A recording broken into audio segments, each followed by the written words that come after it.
So indirectly that is the same concept as this you have understood, right?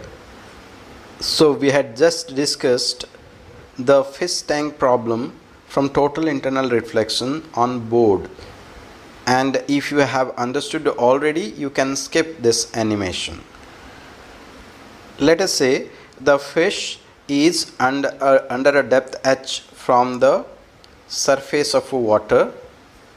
Okay, let us say that light ray is passing directly, it goes undeviated. However, if one light ray you are imagining from the fish eye, which goes a little tilted, it goes away from the normal after refraction, and let us say this continuous, and at a particular angle c, that is when the angle of incidence becomes equal to the critical angle, the refracted ray becomes parallel to the surface.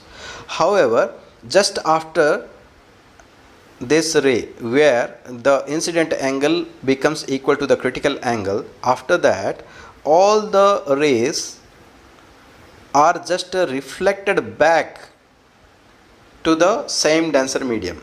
That's why to the fish it will appear as a huge mirror, which will it will appear means which will what will appear, the screen, the surface of water will appear like a huge mirror to the fish zone. There will be a circular region which will be through which circular region the sky will be visible to the fish. That means the entire surface of water to the fish will appear like a huge mirror except a circular region of radius small r.